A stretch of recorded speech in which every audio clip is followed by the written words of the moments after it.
Well, we worked hard on it for the best part of a year. It was quite different from all of our previous materials, so I felt we were kind of taking some risks, but we just kind of did what we wanted to do.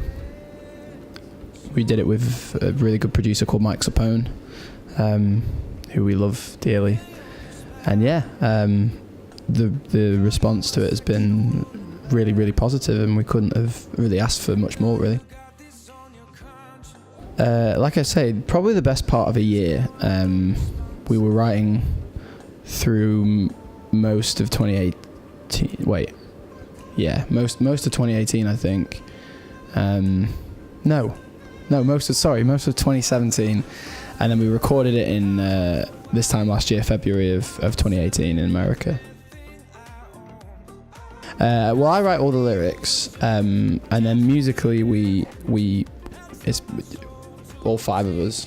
It's pretty collaborative, really.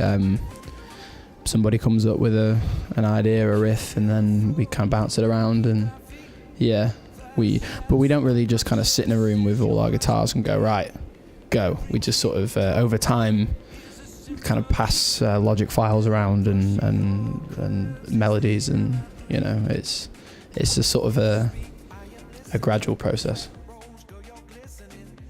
Amazing, you know. It's we're very lucky to do what we do.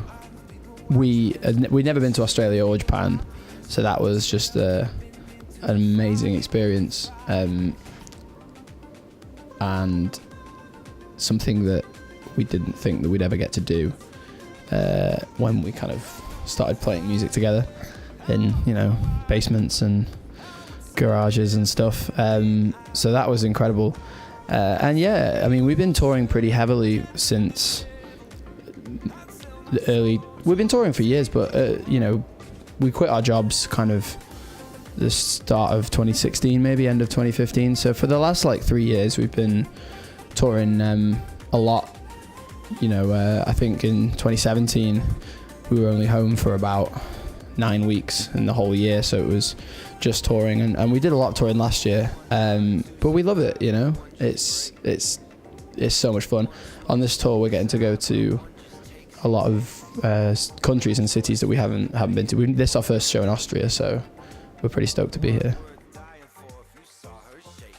It's both. It's great, you know. We always have a joke about that, like we got here and, you know, there's like catering and beautiful green rooms and big stages, and we're like, oh, this is going to be like a holiday because it's so chilled out. But obviously, you know, it's work and it's hard work as well at times. You know, a lot of driving and not sleeping and playing hard and doing what we do. But yeah, I try to not kind of ever seem like the woe is me guy in a band, because it is really hard and people don't want to hear about that side of it. But we are so lucky to be able to do what we do.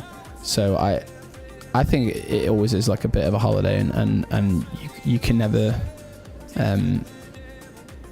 you can't take it for granted, and you shouldn't complain about it even when it is hard, because it's still better than anything else. There's nothing else I would rather be doing. So I think you kind of give up your rights to complain about the shit things when you get to do your childhood dream, you know, for sure.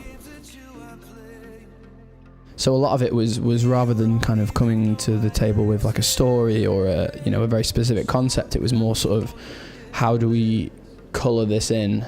How do we kind of like establish a mood and a I hate this word, but a vibe about the album visually.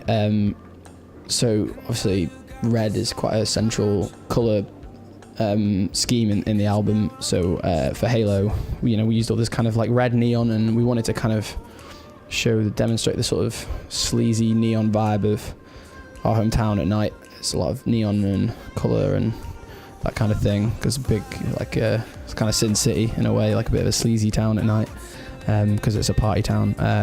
So yeah, there were kind of red lights, and that was directed by the very talented Lewis Cater, who did a few of our other videos. And then Bad Machine, I directed that video, and we all kind of worked together on it. And we kind of just had these ideas for just sort of visuals more than anything. We knew we wanted to do something in black and white and have it sort of set around a sort of shadowy town at night. So we shot it all in our hometown. And yeah, I when we were writing the song, all these just kind of images came into mind, like the gimp, the ballerina, the pram on fire, these just kind of, and there's no like story or even context really, but I kind of just wanted to create this sort of surreal journey through this city at night.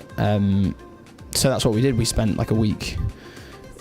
Whenever I do music videos, whenever it needs to be at night, it's always in the summer when there's like no nighttime and it's all daylight. And whenever I need to shoot in the sunshine, it's always in the winter when there's like 5 hours of daylight. So that was that. We shot it last summer. Over about 4 nights, but it was great fun, you know, because we kind of went back to our roots of just sort of doing things ourselves and having a lot of fun with it. And we had some help. Our friend Tom Hancock's a really talented director of photography, so he DP'd the thing, and yeah, we all kind of pitched in. It was great fun. Yeah, but even on the other videos in the past we've done, which, you know, are handled by other people, we still are quite involved and usually send them a treatment, a video idea, and we work with them on the concepts and stuff. So I'm sure that annoys people because we're a bit too, you know, in it. But weirdly, Austria-Hungary, just because I did like history at school, and you know, the last, like, I guess all the 1800s and stuff, it was all about like Austria-Hungarian Empire. I don't know why, that's the first thing I think of. And snow, pretty much, yeah. I don't really know very much about Austria. Sooner than people think. We're always writing, like, we'll be writing in here, and like, as soon as this interview's over, I imagine. But yeah, soon. I don't know when yet, but soon, for sure.